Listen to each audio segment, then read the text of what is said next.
आज ही डाउनलोड करें Skymet mobile app, पूछे मौसम का हाल अपनी पसंदीदा भाषा में और रहे बाकियों से एक कदम आगे। नमस्ते दोस्तों, स्काईमेट वेदर में आप सभी का स्वागत है। मेरा नाम महेश पलावत है। आज 19 फरवरी हो गई है और अभी तक पूरे भारत में लगभग 70% से 71% की कमी दिखाई दे रही है और केवल राजस्थान है जहां पर भी वो भी डेफिशिएंट है, 54% की डेफिशिएंसी है। बाकी जितने भी इलाके हैं लार्ज रेन डेफिशिएंट है। केवल असम और अरुणाचल प्रदेश में थोड़ी सी अच्छी बारिश हुई है और उसी तरह से तमिलनाडु में भी थोड़ी ठीक ठाक बारिश हुई है। बाकी पूरा जो देश है वो सूखे की मार झेल रहा है। अभी तक का जो जनवरी है वो सबसे ज्यादा सूखा जो जनवरी है उसके बीच में जितने भी मतलब दो चार जो जनवरी अभी तक के 1901 से लेकर के अभी तक है उसमें शुमार होता है और फरवरी का महीना भी उसी तर्ज पर जा रहा है। आपने देखा होगा कि समय से पहले टेम्परेचर बढ़ने लग गए हैं।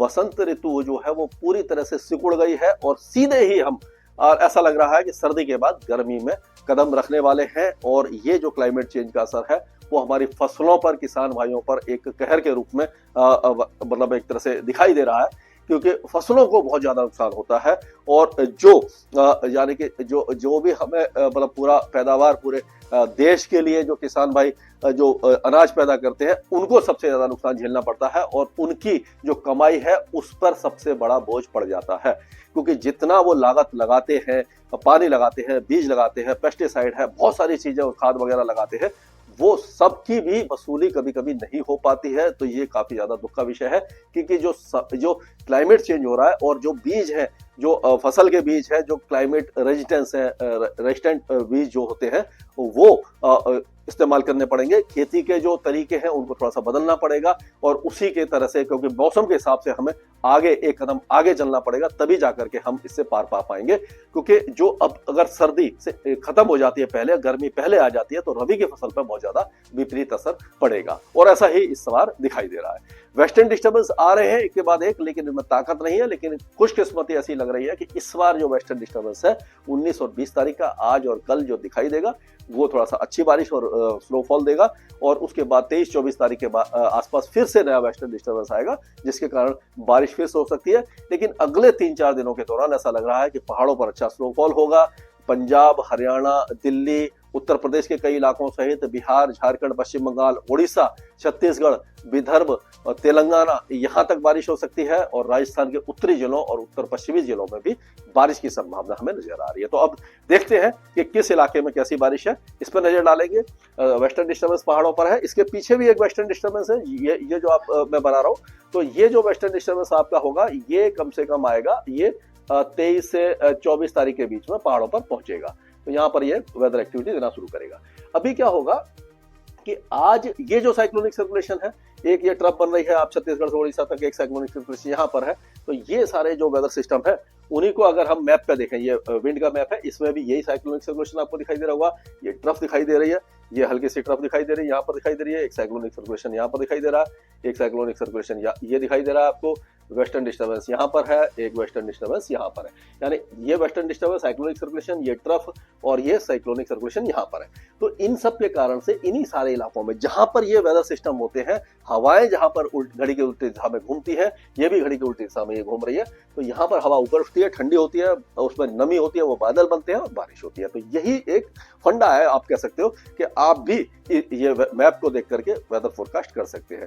तो वैसे तो बहुत सारी चीजें होती हैं, लेकिन इजी तरीका यही है। और इसके बाद क्या होगा कि ये जो साइक्लोनिक सर्कुलेशन दिल्ली के थोड़ा सा यहाँ पर आ जाएगा और उसके बाद ये 20 तारीख का, 21 तारीख को ये छत्तीसगढ़ के आसपास आ जाएगा और 22 तारीख को ये उड़ीसा के आसपास आ जाएगा। इस तरह से धीरे धीरे ये साइक्लोनिक सर्कुलेशन आगे बढ़ेगा। बहुत कम होता है तो यहीं पर आकर खत्म हो जाता है, लेकिन इस बार यहाँ तक बढ़ेगा और यहाँ पूरे पूर्वी भारत में भी बारिश देगा। जैसे ये आप देखेंगे, ये पहले का मैप बना हुआ है, उसी में उन्होंने दिखा रखा। तो ये जो बारिश है ये यहाँ पर ट्रफ बन रही है।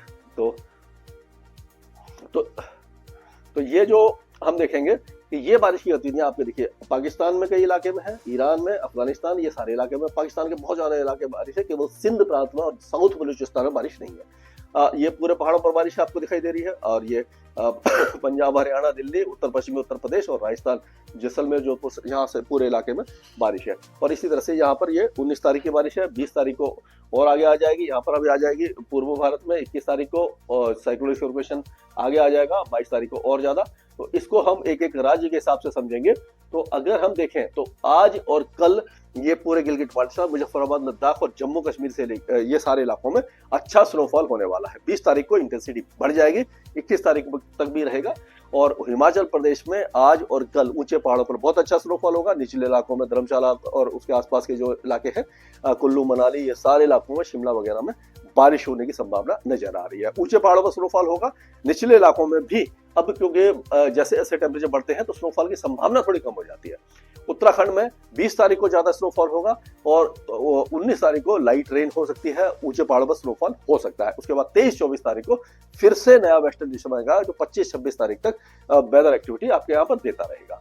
पंजाब में 19 और 20 दोनों दिन बारिश की संभावना नजर आ रही है। ज्यादातर इलाकों में रहेगी। गुरदासपुर, अमृतसर, पठानकोट से लेकर के फिरोजपुर, तरन तारण, फजीलिका, पटियाला, लुधियाना, अंबाला, ये अंबाला नहीं, अंबाला तो हरियाणा में है, ये सारे इलाकों में बारिश की संभावना है। उसी तरह से पूरे, लेकिन पंचकुला, अंबाला से, यमुनानगर से, कुरुक्षेत्र, करनाल, सिरसा, फतेहाबाद, हिसार, भिवानी, चरखी दादरी, गुरुग्राम, फरीदाबाद और दिल्ली, ये सारे इलाकों में 19 और 20 तारीख को बारिश की संभावना नजर आ रही है।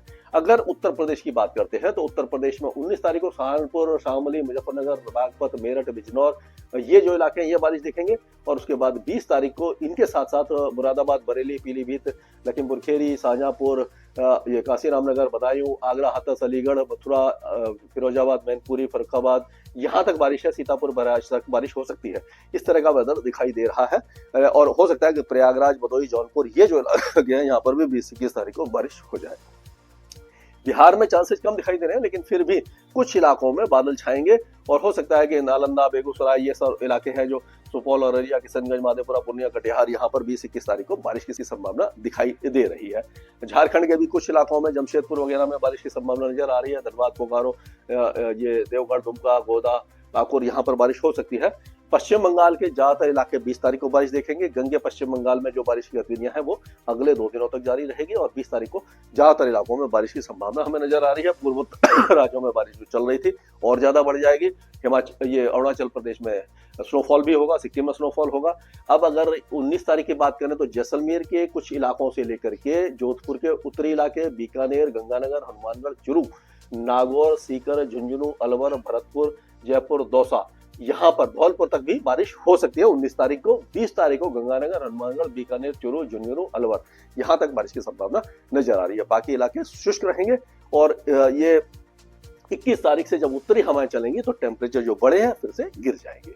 अब मध्य प्रदेश की अगर हम बात करें तो मध्य प्रदेश में चांसेस दिखाई नहीं दे रहे हैं बारिश के, और हम कह सकते हैं कि ये पूरी तरह शुष्क रहेगा। यहाँ पर भी 21 तारीख से जो पश्चिमी मध्य प्रदेश है यहाँ पर जो टेम्परेचर गिरना शुरू हो जाएंगे। और हो सकता है कि ये जो इलाका है आपका अनूपपुर, डिंडोरी, मांडला, बालाघाट, यहाँ पर 20-21 तारीख को कुछ वेदर एक्टिविटी हो जाए। छत्तीसगढ़ के कई इलाकों में 20 और 21 तारीख को खास करके जो महासमुंद है, दमतारी, कोंडागांव, बस्तर, बीजापुर, ये जो इलाके हैं, चंपा वगैरह, जांजगीर वगैरह, इन इलाकों में बारिश हो सकती है। उड़ीसा के कई इलाके बारिश देखेंगे अगले 3-4 दिनों के दौरान। उड़ीसा में कई इलाकों में बहुत अच्छी बारिश होगी। उत्तरी और उत्तर जो कोस्टल एरिया है यहाँ ज्यादा होगी। अंदरूनी इलाकों में हल्की बारिश होने वाली है। गुजरात शुष्क रहेगा, लेकिन यहाँ पर 2 दिन के बाद टेम्परेचर गिरना शुरू हो जाएंगे, उत्तरी हवाएं चलने लग जाएंगी। महाराष्ट्र में हो सकता है कि आपका नागपुर, भंडारा, गोंडिया, चंद्रपुर, गढ़चिरौली, वर्धा, यवतमाल, यहाँ पर बारिश हो जाए। बाकी इलाके सूखे रहेंगे और यहाँ पर भी 2-3 दिन के बाद टेम्परेचर गिर सकते हैं। अब तेलंगाना में भी 19-20 तारीख को बारिश की गतिविधियां हैं। 21 तारीख तक बारिश की गतिविधियां हैं। जो पूर्वी इलाके हैं यहाँ पर बारिश होगी। हैदराबाद तक बारिश की संभावना नजर आ रही है। आंध्र प्रदेश के उत्तरी इलाकों में बारिश की संभावना दिखाई दे रही है। कर्नाटक शुष्क रहेगा, केरल शुष्क रहेगा, तमिलनाडु भी शुष्क रहेगा, लेकिन कर्नाटक और केरल के कोस्टल एरियाज में बादल छा सकते हैं। अंडमान और निकोबार द्वीप समूह में बादल के साथ साथ हल्की बारिश हो सकती है। लक्षद्वीप पूरी तरह शुष्क रहेगा। तो हम कह सकते हैं कि अगले 4-5 दिन के दौरान आधे से ज्यादा भारत के कई राज्य बारिश देख सकते हैं। स्काईमेट वेदर में अभी के लिए इतना ही। मौसम से जुड़ी सटीक जानकारी और खबरों के लिए हमारे YouTube चैनल को सब्सक्राइब करें और बेल आइकन दबाकर हर खबर पर रखें नजर।